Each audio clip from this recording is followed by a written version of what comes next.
आप सब मेरे बारे में तो जानते ही हो, और ज़रूरी नहीं है कि जानते हो। विक्रांत ब्रदर ने बताया मेरे बारे में, लेकिन हो सकता है बहुत लोग टीवी नहीं देखते हो। मैं टीवी और फिल्म एक्ट्रेस हूँ। और सबसे बड़ी बात, अभी हाल ही में कौन आया था, पास्टर तेजल नाडर, मैं उनके चर्च से हूँ। वो और उनके पति मेरे पास्टर हैं, और मैं बहुत भाग्यशाली हूँ कि मैं उनके परिवार का एक हिस्सा हूँ, उस देह का एक हिस्सा हूँ। आप सब भी उसी के हिस्से हो, बड़े देह के। लेकिन उस एरिया, उस चर्च में मैं जाती हूँ जहाँ पर मुझे बहुत कुछ सीखने को मिला, बहुत आशीष मिला, बहुत अभिषेक मिला। और जो कुछ भी मैं आज आपसे बांटने जा रही हूँ उसी का एक हिस्सा है। मेरे जीवन में जो कुछ भी हुआ वो भरोसे से बहुत जुड़ा हुआ है, इसलिए मैं आपके साथ भरोसे के बारे में कुछ बांटना चाहती हूँ। हम एक वचन देखेंगे, ओके? एक वचन देखेंगे नीति वचन में 3 में 5 से 6। हिंदी में कोई बोल सकता है क्या माइक पर? कोई ट्रांसलेट कर सकता है हिंदी में?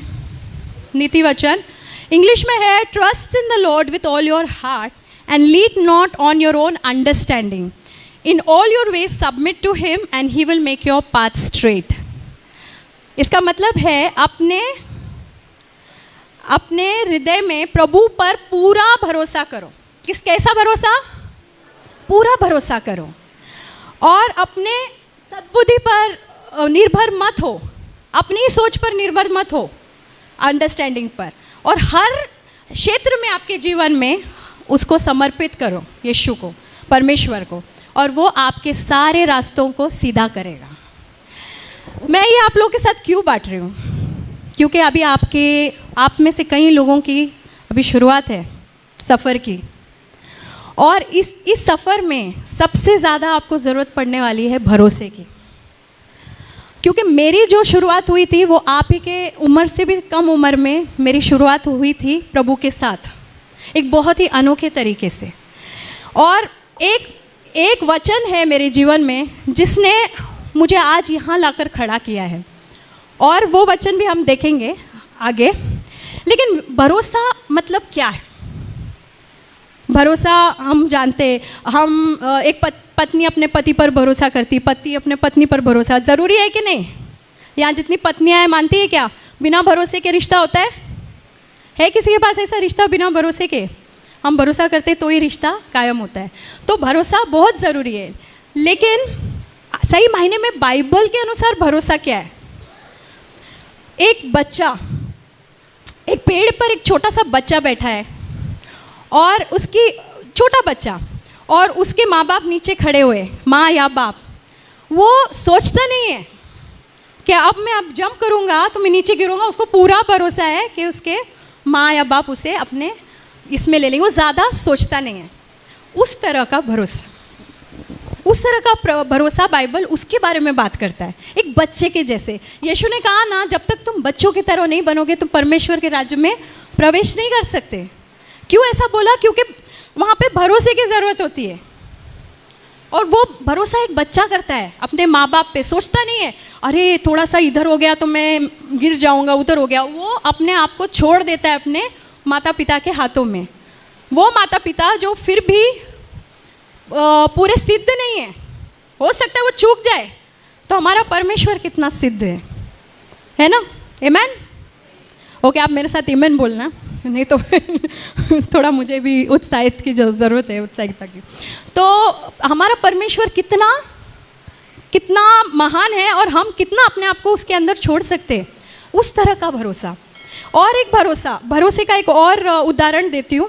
आप उस चेयर पे बैठे हो ब्रदर, आपको 3-4 चीज़ को ऐसे पकड़ने की ज़रूरत पड़ रही क्या? क्यों? क्योंकि वो आपका पूरा बोझ ले पा रहा है, करेक्ट? उस तरह का भरोसा यीशु परमेश्वर में कि ये काफ़ी है मेरे लिए, मैं गिरूंगा नहीं। अब आप सोचो कि मैं क्यों इस बात को आपसे बांट रही हूँ, क्योंकि ये मेरे गवाही से बहुत जुड़ा हुआ है। मेरा पूरा जीवन इस भरोसे पे ही टिका हुआ है आज तक। एक और वचन देखेंगे हम, मत्ती की किताब 6:33, मत्ती 6:33। परमेश्वर के राज्य को खोजो, सत्य को खोजो, और तुम्हारी सारी ज़रूरतें पूरी होंगी। क्या होगी? पूरी होंगी। अगर आप मेरे पूरे जीवन को एक छोटे से इसमें डालना चाहते हो वचन में, तो वो ये है, परमेश्वर के राज्य को खोजना, उसके सत्य को खोजना। अब मेरी शुरुआत कहाँ पर हुई? मैं कभी एक्टर नहीं बनना चाहती थी। आप हैरान होंगे, आपको लगता होगा ये बचपन से ही सपने देखती होगी एक्टर बनने का, इसलिए एक्टर बन गई। मैं आप लोग से इसलिए बांट रही हूँ क्योंकि कभी कभी हम सोचते हैं कि हमारे जीवन में ऐसा होना चाहिए, लेकिन परमेश्वर की योजना आपके लिए उससे बेहतर होगी अगर आप उस पर भरोसा करोगे तो। किस तरह का भरोसा? वो बच्चे की तरह।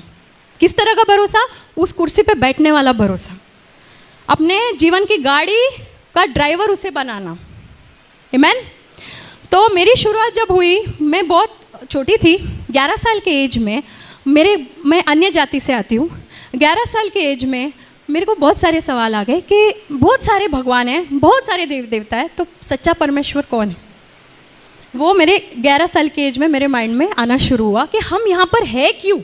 हम खाते पीते, शादी करते, बच्चे होते, फिर वो भी बड़े हो जाते, फिर उनका हम देखते, इंश्योरेंस करते, ये करते, वो करते, फिर हम भी चले जाते। मकसद क्या है जीवन का?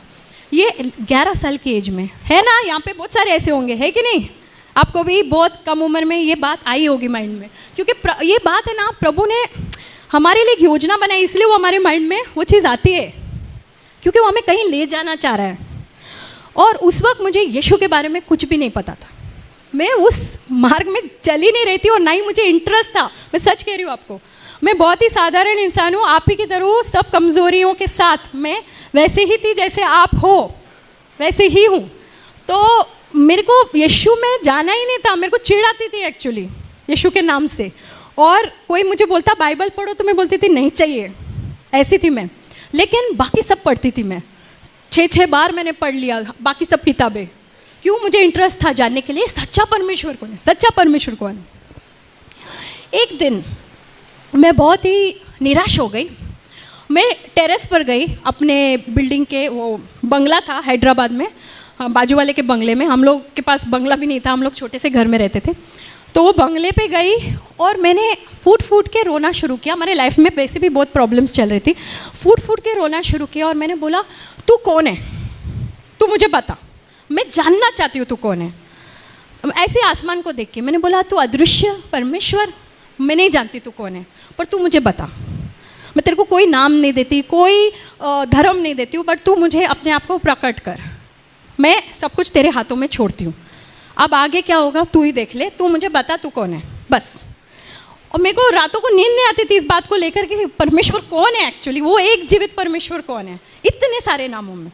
और फिर ये मैंने बात उनके हाथों में छोड़ दी। मुझे साइंटिस्ट बनना था, पढ़ाई में बहुत रुचि थी मेरी, और हालांकि पढ़ाई में बहुत गैप्स आए प्रॉब्लम की वजह से।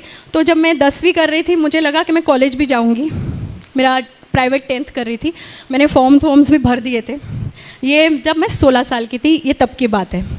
तब तक ये सवाल और भी गहरा होता गया। मैंने गॉड से टेरेस पर ये रो के पूछा। उसके 3 महीने के अंदर कुछ ऐसा बड़ा हादसा हुआ, मेरे पिताजी गायब हो गए। वो मुंबई में रहते थे, हमारे खर्चे के लिए यहाँ से मुंबई से हैदराबाद पैसे भेजते थे। उसी खर्चे पे, उसी पैसे पे हमारा घर चलता था, रेंट, खाना पीना जो भी है। मैं, मेरी मम्मी और मेरी छोटी बहन। अब वो कहाँ गायब हो गए पता नहीं, ना पैसे आ रहे, ना फ़ोन आ रहा है। मुंबई फ़ोन कर रहे तो कुछ पता नहीं, कुछ पता नहीं। ये 3 महीने के अंदर जो मैं टेरेस पे जाके यीशु से, परमेश्वर से, यीशु तो तभी पता ही नहीं था, परमेश्वर से मैंने बोला, तू मुझे रास्ता बता, तू कौन है। ये 3 महीने के अंदर ये सब कुछ होने लगा। मेरा SSC कंप्लीट हो गया, तब तक कॉलेज के फॉर्म्स भरने तैयारी हो रही थी। इतने में ये हुआ, मम्मी बोली चलो मुंबई चलते, देखना पड़ेगा किधर है वो, वरना हम लोग गुजारा कैसे करेंगे, कोई नहीं हमारी मदद करने वाला, कोई भी नहीं। क्योंकि मम्मी भी बहुत गरीब परिवार से आती थी, तो डैडी थोड़े से पैसे वाले थे, लेकिन उनके भी बहुत सारे लिटिगेशन प्रॉब्लम्स, ये वो बहुत कुछ चल रहा था हमारे जीवन में।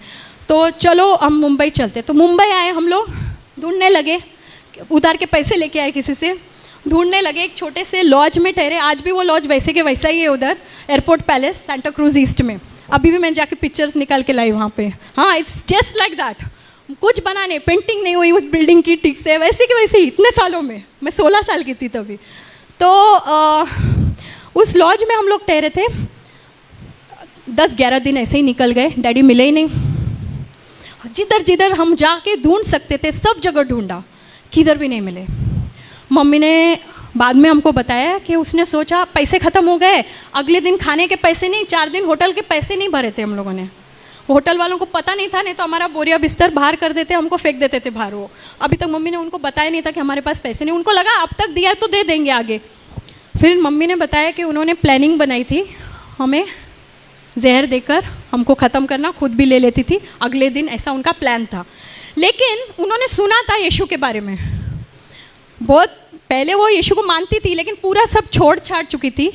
और अब उन्होंने सुना था एक चर्च के बारे में, तो वो बोली कि चलो चलते।